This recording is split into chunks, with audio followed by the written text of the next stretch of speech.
Anda akan menyaksikan Nilu, didukung oleh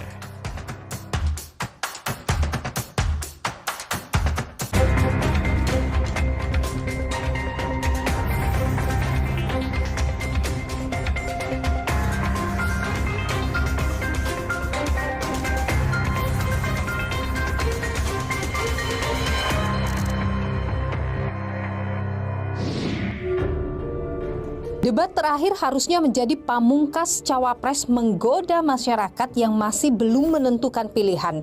Namun, aksi saling sindir terjadi antar cawapres. Tak banyak waktu yang tersisa jelang hari pencoblosan. Sudahkah cawapres menghadirkan debat yang berkualitas? Saya, Niluh Puspa, mencari jawabnya.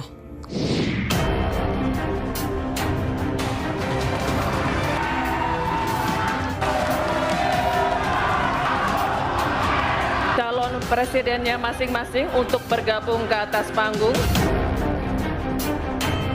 Enak banget ya Gus ya, jawabnya sambil baca catatan tadi.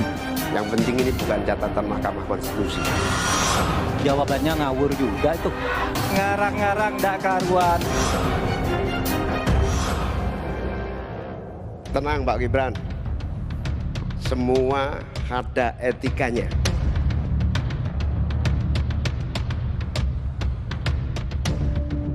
Saya lagi nyari jawabannya Prof. Mahfud. Saya tidak akan bicara secara menjebak dan receh-receh.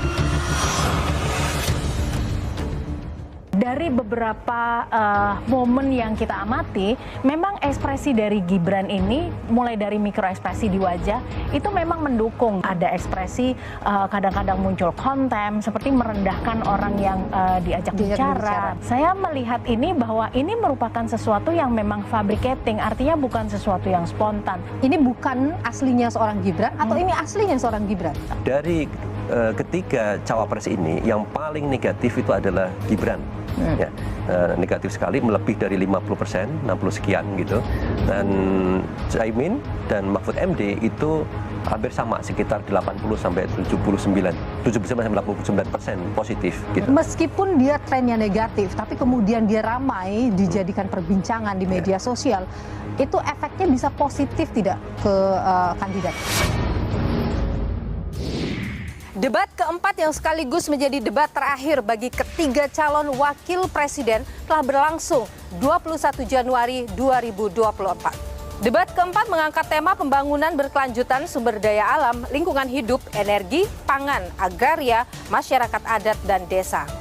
Hampir sama dengan debat-debat sebelumnya, penampilan Gus Imin, Gibran, dan Mahfud MD membuat podium panas. Namun panasnya perdebatan tak sepenuhnya akibat adu gagasan program.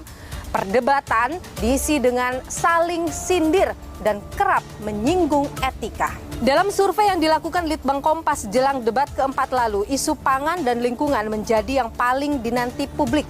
Isu lain seperti penebangan pohon, fluktuasi harga BBM, penanganan kelaparan dan stunting diharapkan bisa muncul. Sayangnya isu-isu tersebut belum tergambar jelas dalam debat cawapres terakhir, saudara, pun dalam visi misi yang disampaikan oleh ketiga calon wakil presiden.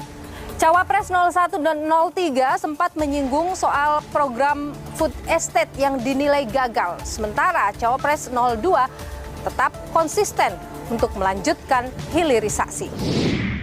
Kita sangat prihatin. Upaya pengadaan pangan nasional dilakukan melalui food estate. Food estate terbukti mengabaikan petani kita, meninggalkan masyarakat adat kita, menghasilkan konflik agraria, dan bahkan merusak lingkungan kita.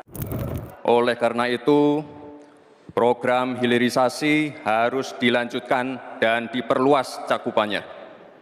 Tidak hanya hilirisasi tambang saja, tapi juga hilirisasi pertanian, sektor maritim, dan juga hilirisasi digital. Intinya, kita tidak boleh lagi mengirim barang mentah. Maka kami punya program petani bangga bertani di Laut Jaya, nelayan sejahtera. Jangan misalnya seperti food estate yang gagal dan merusak lingkungan, yang benar aja. Rugi dong. Suasana baru memanas saat sesi kedua kala ketiga calon wakil presiden menjawab pertanyaan dari panelis. Saling sindir dan kritik terjadi. Dengan masyarakat adat kita harus betul-betul punya prinsip tidak ada satupun yang ditinggalkan dalam mengambil keputusan. Libatkan itu masyarakat adat. Menghormati masyarakat adat bukan memakai pakaian adat setahun sekali 17 Agustus, bukan. Pak Muhaimin, di meja saya itu ada tumbler. Tulisannya no one left behind. Jangan ada satu pun yang tertinggal. Dan itu yang saya lakukan. Kalau Bapak tadi katakan jangan ada yang tertinggal dong. Semua dilipat. Itu yang tadi saya putuskan ketika saya membatalkan 14 pasal Undang-Undang Wilayah Pesisir, justru karena di situ masyarakat adat tidak pernah dilibatkan. Enak banget ya Gus ya, jawabnya sambil baca catatan tadi. Saya catat sedikit. Yang penting ini bukan catatan Mahkamah Konstitusi. Nah gitu dong Gus, jangan terlalu tegang kayak waktu debat Cawapres pertama kemarin. Hingga adu argumen antara Muhaimin dan Gibran tak terelakkan kala Muhaimin diberi kesempatan bertanya pada Gibran. Gus Muhaimin ini lucu ya, menanyakan masalah lingkungan hidup tapi itu kok pakai botol-botol plastik itu.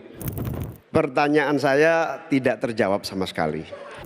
Loh, katanya tidak menjawab pertanyaan, tapi Gus Muhaimin malah ngomongin pemerataan pembangunan. Itu kan tadi yang saya omongin, Gus. Lagi-lagi saudara Gibran kembali melemparkan pertanyaan yang mengandung istilah asing kepada dua cawapres lainnya. Hal ini mengundang protes dari undangan yang hadir hingga ditegur moderator. Bahkan membuat Mahfud enggan menjawab. Bagaimana cara mengatasi greenflation? Terima kasih. Kami sampaikan kembali terminologi atau singkatan, mohon untuk dijelaskan. Kalau untuk mengatasi inflasi itu tentu yang paling gampang kan kebijakan-kebijakan. Diatur saja jatahnya. Di sini kan harus ada data. Kecenderungannya di sini begini, kebijakannya harus begini.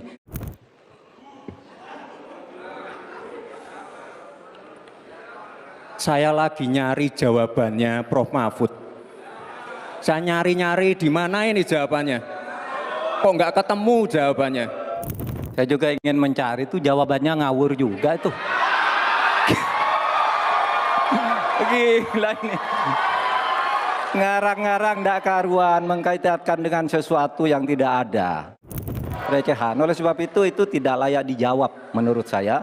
Dan oleh sebab itu saya kembalikan saja ke moderator. Ini tidak layak dijawab pertanyaan kayak gini. Sesi pertanyaan Mahfud terhadap Gibran juga berlangsung panas dengan adu argumen yang terjadi. Mas Gibran, saya menghormati Anda sebagai calon wakil presiden sehingga saya tidak akan bicara secara menjebak dan receh-receh. Sepertinya Prof. Mahfud agak ngambek ya, soalnya saya sudah 2 kali memberikan pertanyaan yang sulit. Istilah asing yang dilempar oleh Gibran kepada Muhaimin juga memancing keriuhan. Pertanyaan Gibran soal teknologi baterai litium atau LFP dijawab oleh Muhaimin dengan menyinggung soal etika. Saya nggak tahu ini pasangan nomor 1 ini anti nikel atau gimana. Mohon dijelaskan. Masih ada waktu, Pak Gibran, apakah akan digunakan? Akan saya gunakan apabila pertanyaannya belum jelas. Bagaimana Gus? Cukup? Saya jelaskan juga nggak apa-apa. Singkatan dan terminologi mohon dijelaskan. LFP, lithium ferrofosfat. Tadi sudah saya bilang kan, lithium ferrofosfat. Itu sering digaungkan Pak Tom Lembong itu. Lithium ferrofosfat. Baik. Masih ada waktu untuk menjelaskan atau cukup? Cukup? Baik. Tenang Pak Gibran, semua ada etikanya, termasuk kita diskusi di sini bukan tebak-tebakan definisi, tebak-tebakan singkatan. Kita levelnya adalah policy dan kebijakan. Meski sempat berjalan panas, debat akhirnya ditutup dengan senyuman serta nyanyian Padamu Negeri oleh ketiga pasangan capres dan cawapres.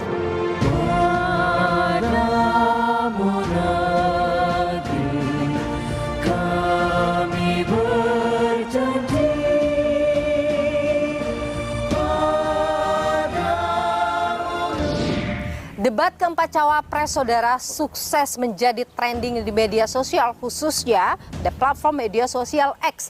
Ada ratusan ribu postingan yang menyebut nama ketiga cawapres dan juga puluhan ribu postingan terkait bahasan soal debat keempat cawapres. Saudara, saya akan mengupas bagaimana analisa terkait antusiasme publik terhadap debat keempat calon wakil presiden bersama pengamat media sosial Ismail Fahmi. Dan juga saya akan menganalisa soal gestur, mimik, ekspresi dari masing-masing cawapres yang ditampilkan dalam debat kemarin bersama pakar mikroekspresi Monica Kumalasari. Ikuti saya, saudara. Debat cawapres terakhir tadi malam, saudara, menarik perhatian publik. Tidak hanya apa yang mereka lontarkan, tapi ekspresi, gestur mereka juga tidak sepi dari komentar masyarakat. Lantas seperti apa kita melihat lebih dalam soal ekspresi yang ditunjukkan atau gestur yang ditunjukkan para kandidat dalam debat cawapres? Kita perbincangkan hal ini bersama saya sudah hadir pakar gestur dan mikroekspresi Monica Kumalasari. Halo. Terima kasih, Mbak Monica, sudah bersama Nilu. Sehat selalu. Ya. Mbak Monica, tentu sudah menyaksikan debat semalam. Ya. Ini hampir keseluruhan penampilan mereka diperbincangkan oleh publik. Kalau Anda melihat apa yang ditampilkan oleh kandidat dalam cawapres tadi malam ya, secara mendalam lagi, bagaimana Anda menganalisa gestur dan juga ekspresi-ekspresi mereka? Oke, yang menjadi center saya akan berbicara di 02 dulu nih. Saya langsung spot ke sini ya. Nah, jadi yang terjadi perbincangan di masyarakat adalah mengenai ekspresi songong begitu ya. Nah, di sini adalah saya melihat apakah yang ditangkap oleh masyarakat ini berkenaan nggak dengan gestur dan mikroekspresinya, apakah tampak juga seperti itu. Nah, dari beberapa momen yang kita amati, memang ekspresi dari Gibran ini, mulai dari mikroekspresi di wajah, itu memang mendukung gitu. Jadi ada ekspresi, songong itu sendiri terdiri dari beragam ekspresi. Ada ekspresi kadang-kadang muncul konten, seperti merendahkan orang yang diajak bicara, begitu ya. Terus kemudian ketidakyakinan, terus kemudian ada geleng-geleng dan sebagainya, seperti itu. Kita juga bisa mengamati dari suara dan bahkan juga dari gesturnya. Ketika yang viral ini terjadi, saya lihat dulu jawabannya dan sebagainya, seperti itu. Nah, ini yang akan kita highlight adalah apakah gestur yang seperti ini merupakan sesuatu yang spontan ataukah sesuatu yang merupakan fabrikasi. Artinya fabrikasi ini adalah sudah dipersiapkan gitu ya. Nah, saya melihat ini bahwa ini merupakan sesuatu yang memang fabricating, artinya bukan sesuatu yang spontan karena sebelumnya ada jeda. Begitu ya, jadi memang di dalam setiap season-seasonnya ini Mas Gibran sudah mempersiapkan kira-kira apa yang akan menjadi viral atau bagaimana cara dari 02 ini untuk menyerang 01 dan 03. Nah, berbeda dengan debat sebelumnya adalah justru malah 1 dan 3 yang menyerang kedua gitu. Jadi ini ada plot twist dilakukan di sini. Oke, jadi tadi kalau dia mempersiapkan karena ada jeda, apa yang dia lakukan tadi malam itu semuanya sudah disiapkan jauh-jauh hari sebelum debat, begitu maksudnya? Ya, karena kalau kita perhatikan baseline ya, jadi karakter aslinya kan Mas Gibran tidak seperti ini. Sangat minim dengan gimmick, sangat minim dengan ekspresi bahkan. Nah, kalau kita bilang bahwa ada cultural cross di sini, orang Solo itu sama seperti orang Jepang. Mereka dalam adat istiadatnya dilarang untuk menampilkan ekspresi yang sesungguhnya, gitu. Nah, justru malah semalam gitu si orang Solo ini keluar seluruh ekspresinya yang kita lihat, kenapa ini bukan Gibran banget ya, begitu. Ya. Kalau ini fabrikasi, artinya sudah disiapkan, apakah bisa kita mengatakan bahwa ini bukan aslinya seorang Gibran atau ini aslinya seorang Gibran? Oke, jadi kalau kita melihat apakah ini aslinya atau bukan. Nah, ini banyak suara-suara, jadi ketika ini merupakan aslinya Gibran, maka masyarakat menilai bahwa ini mudah untuk diperhatikan bahwa ini merupakan sesuatu yang aslinya. Jadi karakter asli kemudian muncul, kemudian ada juga suara-suara dari ya konsultan, personal branding dan sebagainya. Tetapi beliau melakukan hal ini dengan ekspresi yang tanpa rasa bersalah begitu. Ya, nah, jadi ini yang kita perhatikan menarik sekali dari 02. Bahkan kali ini ya, ini yang nyata dipersiapkan adalah kali ini pakai jaket Naruto. Ya, nah, tokoh si Naruto ini adalah merupakan cermin dari orang yang dikerdilkan, orang yang tidak dianggap, namun akhirnya bisa menjadi seorang pemimpin. Begitu. Nah, inilah karakter yang disukai oleh generasi Z dan juga milenial akhir, begitu ya. Jadi memang menggunakan gimmick seperti ini, ini adalah cara visual anchor untuk lebih mudah dipahami oleh pemilihnya, ya. Jadi merupakan bahasa komunikasi nonverbal. Ini sudah dipersiapkan. Bahkan ketika mengatakan lihat catatan, Pak Caimin. Enaknya bisa lihat catatan gitu ya. Sampai akhirnya Caimin sendiri geleng-geleng kepala dan kemudian sampai dengan menggaruk. Lihat gitu, ada ya. Nah, seperti itu. Jadi artinya apa yang dirasakan oleh publik ini juga beresonansi dengan apa yang dirasakan oleh Caimin maupun Pak Mahfud. Begitu. Apa yang dilakukan oleh Gibran itu bentuk kepercayaan dirinya yang ketinggian atau bahasa anak-anak sekarang kepedean yang terlalu tinggi atau bagaimana Anda membacanya? Ya, jadi ketika mendapat suatu afirmasi dari masyarakat, merasa kemampuan dirinya menjadi semakin meningkat, gitu ya. Dan ini adalah momen terakhir untuk melakukan show seperti itu. Jadi udah habis-habisan semuanya, mulai dari visual anchor maupun hal-hal apa yang akan diserang dari 02 ini ke lawan debatnya, begitu.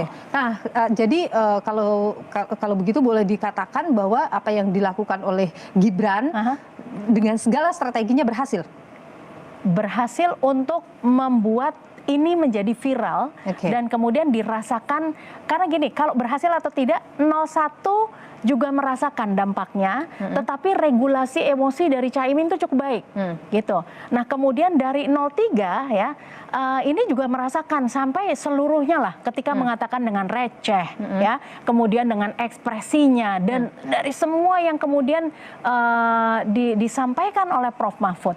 Jadi artinya apakah ini berhasil? Ya berhasil, karena emosi dari ke-1 dan ke-3-nya ini keluar, gitu.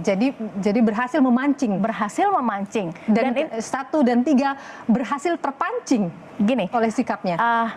Ketika ada satu stimulus dari 02 ya, ini melakukan provoking question seperti itu ya, ini yang dilakukan oleh 02. Nah, kemudian dari 1 dan 2 ini terpancing, tetapi 01 ini meregulasinya dengan baik, artinya dia berjarak terhadap si masalah itu. Nah, kalau 03 ini merespon dengan hei, kamu tuh anak kecil gitu, ini tuh pertanyaan receh. Dan ketika memang keluar ekspresi yang seperti itu, bukan berarti bahwa yang bersangkutan tidak mampu meregulasi emosinya, karena emosi itu muncul secara spontan dan sangat manusiawi, begitu. Walaupun akhirnya bisa dibantah dengan cara-cara yang lebih elegan. 01, 03 misalnya, ini kan banyak juga melihat catatan ya dalam debat. Apa yang Anda bisa analisa dari situ? Kalau membaca itu wajar-wajar saja ya, selama ini tidak dilarang, begitu. Nah, jadi karena ketiga paslon ini diperkirakan, dianalisa, diprediksi bahwa mereka bukan orang yang mampu menguasai topik yang sedang dibahas. Jadi melihat beberapa pointers ini, kalau kita lihat misalnya kalau cuma Caimin tetapi Prof. Mahfud tidak, nah ini berarti timpang, begitu. Tetapi keduanya sama gitu ya. Dan catatan itu hanya merupakan pointer-pointer. Ini wajar ketika juga Mbak Nilu juga menggunakan catatan kan, gitu ya. Nah, kebetulan saja Mas Gibran ini juga tidak mempersiapkan catatan, semuanya mengalir begitu saja. Nah, mungkin daya ingat atau latihannya juga sudah cukup. Kalau kita melihat penampilan 01, kemudian kita lihat juga penampilan 03 dalam debat tadi malam, mereka cukup percaya diri. Gini, 01 cukup percaya diri, 03 juga cukup percaya diri. Ya, bahkan di 01 ini juga ketika di post debat mengucapkan terima kasih kepada Prof. Mahfud karena merupakan partner lawan debat yang tepat gitu ya, bisa berbicara di strategi dan juga policy begitu. Nah, apakah 02 ini juga percaya diri gitu ya? Artinya ya iya gitu, tetapi dengan platformnya sendiri-sendiri begitu. Kalau kita lihat dalam debat semalam, ketiganya tidak ada yang menampilkan keraguan. keraguan. Jadi grogi dan sebagainya di 01 muncul ya, tetapi itu wajar gitu ya. Jadi yang dinantikan adalah Caimin yang fun seperti itu tidak muncul. Kemudian juga karena tidak memiliki visual anchor seperti paslon 02 dengan Naruto-nya, 03 dengan berganti pakaian beberapa kali. Nah ini pengaruh sekali. Mbak Nilu coba bisa dibayangkan ketika misalnya kita pakai cosplay gitu ya, dengan menggunakan pakaian yang sedang kita peragakan, maka kita akan menjadi seperti apa yang diperagakan tersebut. Nah, kebetulan 03 tidak gitu ya. Salah satu skill atau research untuk melakukan hal ini memang harusnya menggunakan visual anchor tertentu yang bisa dikenakan gitu. Sehingga ini akan membawa identitas seperti apa yang ingin dibangun. Tetapi Pak Anies mengatakan bahwa biarlah kita otentik, tidak kosmetik begitu. Padahal kadang-kadang kita perlu pakai kosmetik untuk penyampaiannya itu mudah diterima, bahwa sadar oleh para masyarakat. Gitu. Ketika Gibran juga diserang, Gibran kan sebenarnya disindir dalam beberapa hal, misalnya food estate yang gagal, kemudian juga soal catatan Mahkamah Konstitusi, itu kan sebenarnya sindiran-sindiran kepada Gibran. Bagaimana Gibran yang tidak secara kasat mata bisa kita lihat gitu, yang mungkin Anda sendiri yang memahami, berekspresi atas sindiran-sindiran seperti itu? Terpancing tidak? Di debat yang lalu, Gibran sangat berhati-hati dan sangat santun. Nah, yang kali ini, kenapa kita melihat sesuatu yang tadinya bukan Gibran ini muncul dengan rasa optimisme yang luar biasa, bahwa apapun yang diserang itu semuanya berhasil untuk ditangkis begitu. Jadi saya melihat bahwa apakah akan muncul suatu rasa guilty feeling kepada yang bersangkutan gitu. Kok saya kurang mengamati hal ini ya, begitu. Jadi ketika dia diserang, dia tidak terpancing, dia tidak terganggu dalam tanda kutip kalau Anda lihat mungkin dari ekspresinya. Tidak terganggu, tetapi justru malah muncul suatu senyum kepuasan seperti itu. Kalau Anda membaca apa normalnya ini, apa yang membuat orang bisa seperti itu? Apa yang membuat orang bisa seperti itu? Satu adalah suatu pengakuan bahwa Mas Gibran ini berhasil di stages yang pertama. Artinya apa yang dilakukan ini ya seperti Naruto, tadinya dianggap sebagai lebih inferior, ternyata sanggup begitu. Sehingga muncullah rasa percaya diri lagi yang lebih tinggi begitu. Jadi kalau kita bandingkan yang pertama dengan yang sekarang, ini sungguh berbeda gitu. Oke, plot twist ya. Mbak Monica, serangan-serangan personal yang muncul dalam debat tadi malam, Anda melihat itu justru menutup substansi atau poin debat yang sesungguhnya? Ya, justru malah substansinya kita tidak mendapatkan sebetulnya apa sih. Ya, jadi ketika beberapa debat udah sampai 4 kali, yang ditunggu masyarakat adalah apa kira-kira yang akan viral dari Mas Gibran. Ya, itu yang kemudian ditunggu oleh masyarakat, karena yang pertama juga ada sesuatu tetapi dalam kondisi yang lebih santun. Nah kali ini dari awal udah serang sana sini begitu, secara brutal. Betul. Oke, baik Mbak Monica Kumalasari, pakar mikroekspresi, pakar gestur dan mikroekspresi. Terima kasih sudah berbagi pandangan di Nilu. Sehat selalu Mbak Monica. Terima kasih Mbak Nilu. Sering kita dengar. Dalam konteks ini pasangan yang 1 sama 3 ini sangat bagus. Mas, setelah melihat ini bagaimana dengan pilihan Anda? Apakah masih tetap atau berubah dengan pilihan lain? Kayaknya masih tetap. Bagus semuanya, cuma masalahnya ada beberapa calon yang satu sangat sistematis dan sangat rasional, yaitu Pak Mahfud, dan yang kedua adalah Pak Gibran yang agak sedikit rasional dan juga sistematika, tapi yang agak bulat adalah Pak Muhaimin. Ini yang debat keempat lebih seru dari yang kemarin. Gimana soal pilihan kata? Udah mantap belum atau mau beralih? Tidak akan beralih, tetap ke 02. Media sosial sebagai media yang paling dekat dengan masyarakat menangkap atau memotret saudara antusiasme warga menonton debat cawapres yang berlangsung malam hari tadi. Lantas bagaimana respon masyarakat akan debat ini? Apakah sentimennya positif atau negatif? Siapa yang paling mendapat respon positif dan negatif dalam debat tadi malam? Kita perbincangkan hal ini bersama dengan pengamat media sosial Ismail Fahmi yang juga adalah pendiri Drone Emprit Media Kernels Indonesia. Terima kasih Mas Fahmi sudah bersama Nilu, sehat selalu. Kalau kita bicara soal debat yang berlangsung tadi malam, ini kan ramai sekali jadi perbincangan di media sosial. Ada ratusan ribu tweet yang memperbincangkan itu. Analisanya sejauh ini bagaimana perbincangan itu bergulir? Ya, saya yang sudah kita analisis itu pada saat debat ya, kemudian pasca debat nanti sampai akhir hari ini saya akan nantikan buat lagi. Ini pada saat debat itu kita sudah berhasil mengumpulkan untuk Caimin itu sekitar 140-an ribu percakapan saat itu, Gibran hampir sama, Mahfud MD sekitar 70-an ribu, lebih sedikit gitu. Nah, dari ketiga cawapres ini yang paling negatif itu adalah Gibran. Ya, negatif sekali, melebih dari 50%, 60 sekian gitu. Dan Caimin dan Mahfud MD itu hampir sama, sekitar 80 sampai 79% sampai 89% positif gitu. Jadi ini menunjukkan bahwa ada perbedaan yang sangat signifikan, sesuatu yang menarik terjadi. Kenapa begitu jomplang ya? Sentimennya paling tidak harusnya kan oke lah, positifnya mirip-mirip, negatifnya mirip-mirip seperti itu. Tapi ini ada sesuatu yang jomplang, yang berbeda. Terutama antara Caimin dan Mahfud MD lawan Gibran gitu, karena perbedaan sentimen yang luar biasa. Dan ini berbeda sekali dengan debat yang pertama, yang debat cawapres ya. Debat yang pertama. Pada saat debat cawapres yang pertama, Gibran itu kan dianggap underdog ya. Orang belum pernah melihat penampilan di publik pada saat debat gitu. Nah, ketika bisa menampilkan yang bagus, bukan hanya biasa saja, tapi pada saat itu bisa tampil bahkan tegas, lancar, dan bahkan bisa ada menyerangnya, itu jadi positif.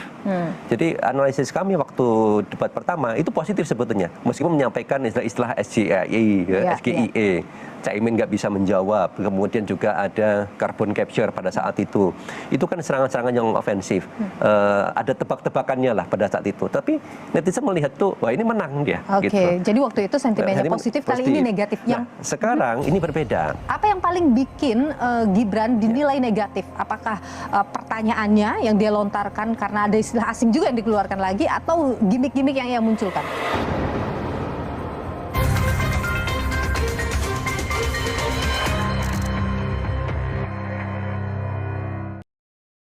TikTokable gitu.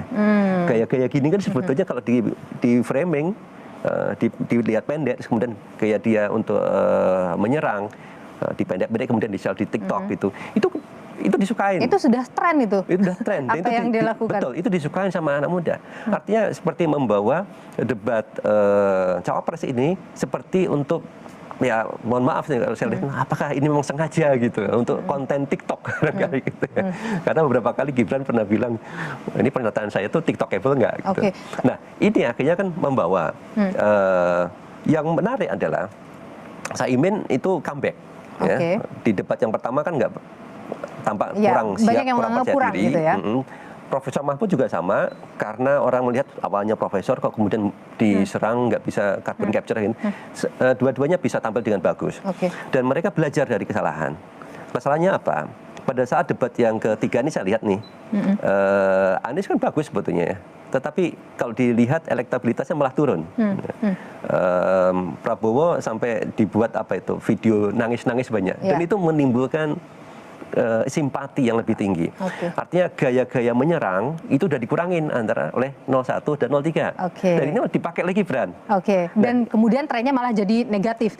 Trennya negatif, harusnya ditinggalkan itu. Meskipun dia trennya negatif, tapi kemudian dia ramai dijadikan perbincangan di media sosial, itu efeknya bisa positif tidak ke kandidat? Ini bisa dua-duanya, bisa positif, bisa negatif. Makanya di sini bagaimana tim itu melakukan spinning ya di situ. Pada saat orang banyak dibahas, banyak orang pengen tahu. Misalnya kalau dilihat sekarang nih, trending topiknya kan antara Gibran sama Mahfud MD. Saya nggak lihat tuh ada Caimin. Jadi orang kan Caimin jadi tenggelam kan jadinya. Mahfud MD jadi naik. Gibran jadi naik. Meskipun kalau kita lihat di Twitter, ya, di X itu sentimennya negatif, tapi orang pada lihat. Nah, kalau kemudian ini dimanfaatkan oleh tim Gibran ya, ditunjukkan setelah orang pada pengen tahu, habis itu video-video dia lebih hormat sama orang tua dan lain-lain. Orang kan bisa berubah pikiran. Ya, ini makanya di sini nih. Itu sudah Anda lihat sudah dimulai dilakukan tidak oleh tim Gibran misalnya? Sudah. Spinning tadi. Spinning sudah. Misalnya gini, ada artikel misalnya tuh di salah satu media, Gibran sangat menghormati. Padahal kan kebalikannya. Dimulai, buktinya apa? Dimulai dengan ucapan terima kasih dan lain-lain. Kemudian juga pada saat video, pada saat selesai ya, di video potongan-potongan pendek, selesai debat, datang sangat menunduk-nunduk, ya kan. Hal seperti itu kan menunjukkan tuh Gibran nggak seperti yang dibilang orang. Mas, menarik juga ketika usai debat tadi malam, ini ketiganya sama-sama memposting cuitan di media sosial ya. Gibran yang mencuit tentang seblak, kemudian Mahfud MD kembali bicara soal debat ini receh tadi, kemudian Mahfud MD bicara soal solusi zaman now, mungkin itu Caimin now gitu ya. Ini Anda lihat sebagai langkah mereka untuk menetralisir keadaan atau menyerang kembali untuk meraih simpati publik di media sosial? Ada sebagian ketika mereka ya, ketika pembahasannya itu tidak terkait dengan debat, misalnya mungkin seblak atau yang lain, gabungan lah, itu berusaha untuk menetralisir. Oke, jadi seblak tadi postingannya Gibran untuk netralisir saja. Mungkin, ya, nah, kalau Mahfud dan Imin? Kalau pembahasannya kemudian masih nyerempet dengan debat, artinya di sini masih memanfaatkan kan debat itu untuk menaruh posisinya lagi seperti apa. Padahal sebetulnya nggak perlu juga itu dibuat suasana yang baru ya. Itu udah biarlah netizen yang bergerak sendiri. Para pendukung itu mereka sudah bergerak sendiri, mengangkat lagi apa yang dalam perdebatan. Yang hilang memang dari esensi. Topik-topik tema utama debat itu jadi sangat tertutup oleh halnya sifatnya gimmick-gimmick ini. Halnya sifatnya nanti mungkin TikTokable itu kalau dipotong-potong itu gitu. Jadi ini yang ada kekhawatiran bahkan netizen. Apa? Yang ditampilkan Gibran ini strategi atau aslinya? Jadi songong tadi jadi gamang ya. Kesongongan istilahnya itu. Apakah ini aslinya seperti ini? Dan kalau seandainya kan lihat survei-survei kan selalu menang. Kalau betul kita punya cawapres seperti ini gitu, apa yang terjadi gitu? Itu jadi perbincangan publik ya? Ada. Mudah-mudahan ini hanya penampilan di debat saja. Ada yang berudah seperti itu. Karena memang kalau ini sampai aslinya rasanya malu kayak gitu, banyak kata-kata malu dan seterusnya lah. Ya. Hal-hal seperti ini kan menunjukkan ada ekspektasi yang sebetulnya normal dari warga itu, dan dia melihat ekspektasi itu kok berbeda banget dan tampilkan pada saat debat. Jadi Anda memberi nilai berapa debat semalam? Secara keseluruhan atau? Secara keseluruhan berapa? Wah, ini nilainya kalau untuk lucu-lucuan ya bagus lah itu ya. Tapi secara keseluruhan ini mungkin 6 lah gitu. 6. Ya. Untuk ketiga cawapres berapa Anda kasih nilai? 01? Sentimen itu cukup saya kira lihatnya. Ya, kalau saya pakai data saja. Jadi 01 dia dapat 80, 02 dapat minusnya banyak itu kan. Dapat 60 negatifnya. Kemudian Mahfud MD bisa dapat 79. Ya. Jadi netizen sudah berbicara pada saat itu. Baik. Ini yang kemudian karena ini sudah jadi yang terakhir ya debat tadi malam untuk para cawapres, tentu kita bisa menunggu saja bagaimana publik memikirkan apa yang kemudian sudah disampaikan oleh para kandidat di debat cawapres. Mas Ismail Fahmi, terima kasih sudah berbagi analisis, berbagi pandangan di Nilu. Sehat selalu, Mas. Sama-sama, terima kasih, Mbak Nila. Kurang dari 1 bulan hari pencoblosan pemilu 2024, tensi politik kian panas. Masalah netralitas aparat hingga dugaan pelanggaran terus disuarakan. Media sosial pun dipenuhi perbincangan ketidaknetralan aparat pemerintah.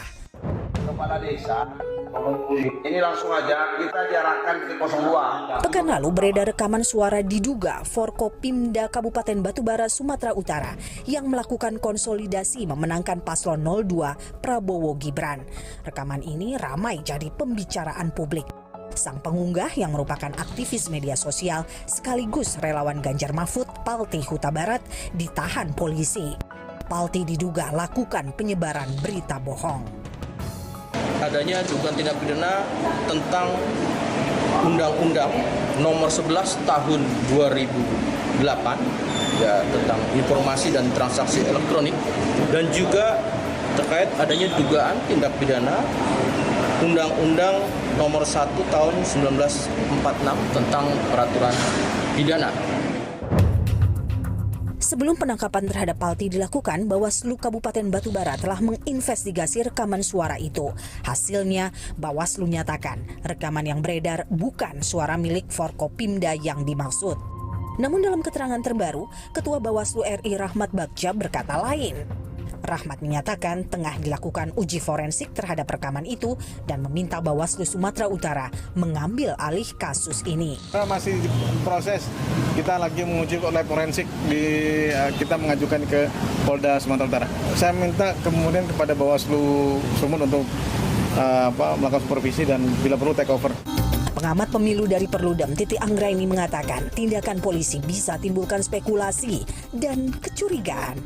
Itulah yang akan terus menimbulkan spekulasi dan kecurigaan soal penangkapan ini yang kemudian bisa ditangkap adalah seolah-olah kok tergesa-gesa sekali begitu ya. Sementara kan proses hukumnya masih berlanjut. Mestinya kita hormati semua proses yang berjalan ini, jangan sampai langsung ada konklusi tanpa proses hukum yang selesai begitu ya. Karena kan ini dugaan pelanggaran pemilu. Siapa yang berwenang menyelesaikan dugaan pelanggaran pemilu? Yang berwenang itu adalah Bawaslu. TPN Ganjar Mahfud pun bereaksi atas penangkapan Palti. Deputi Hukum TPN Ganjar Mahfud, Todung Mulya Lubis, meminta polisi tak lakukan penahanan hingga proses uji forensik Bawaslu selesai dilakukan. Itu Bawaslu mengatakan itu sudah dibantah tuh oleh Dandim, oleh Kapolres, oleh Kajari ya. Itu udah tidak usah dipersoalkan lagi. Nah tapi kok setelah postingan Bawaslu ini, setelah pernyataan Bawaslu ini, kenapa tiba-tiba ada penangkapan? Sementara itu tim Prabowo Gibran dan Anies Muhaimin juga angkat bicara terkait kasus ini. Jangan kita bebani polisi seolah-olah atas semua tindakan yang mereka lakukan dalam rangka penegakan hukum sebagai satu pemihakan atau tindakan curang. Padahal itu adalah bagian dari konsekuensi dari sistem kita yang kompleks yang harus ditangani. Karena dimanapun ada persoalan, pasti polisi mengantisipasi jangan sampai problem itu meluas dan menjadi konflik yang lebih luas di tengah masyarakat kita. Tidak boleh lagi ada pembungkaman terhadap lawan politik, baik itu dia melakukan fitnah maupun kritik-kritik keras gitu ya. Bahkan sebenarnya kalau kita lihat kemarin pada periode beberapa saat lalu juga Palti sering menyerang Pak Anies, tetapi tidak pernah Pak Anies menggunakan undang-undang ITE ini untuk memasukkan Palti ke dalam penjara. Bukan kali pertama Undang-Undang ITE memakan korban. 2016 lalu, Buniani jadi tersangka penyebaran potongan video Basuki Cahayapurnama alias Ahok. Video itu dianggap timbulkan kebencian suku agama ras antar golongan. Buniani terbukti bersalah dan divonis 1,5 tahun penjara. Lalu Ahmad Dhani yang pernah mengunggah ujaran kebencian terkait Pilgub DKI di akun media sosial Twitter pada 2017. Dalam sidang yang digelar di PN Jaksel, pentolan grup band Dewa ini divonis 1 tahun penjara. Musisi lain yang juga harus mendekam di penjara akibat pelanggaran Undang-Undang ITE adalah IGD Ari Astina alias Jerings. Punggawa band SID ini menuliskan kalimat yang dianggap memfitnah dan mencemarkan nama baik Ikatan Dokter Indonesia. Terbaru, perseteruan aktivis Haris Azhar dan Fathia Maulidianti dengan Menko Marves Luhut Binsar Panjaitan. Fathia dan Haris dilaporkan Luhut berdasar pasal 27 dan 45 Undang-Undang ITE. Namun dalam sidang yang berlangsung di Pengadilan Negeri Jakarta Timur, majelis hakim memvonis bebas Haris dan Fathia. Komitmen hadirkan pemilu bersih, jujur dan adil akan terus jadi tantangan. Jangan sampai halalkan segala cara demi menangkan kontestasi Pilpres 2024. Sosok pemimpin harusnya menjadi suri tauladan, mampu menyikapi masalah dengan bijaksana. Kini pilihan ada di tangan Anda. Jangan salah memilih pemimpin masa depan bangsa. Ikuti terus perkembangan seputar pemilu hanya di Kompas TV, independen, terpercaya. Saya Niluh Puspa, sampai jumpa.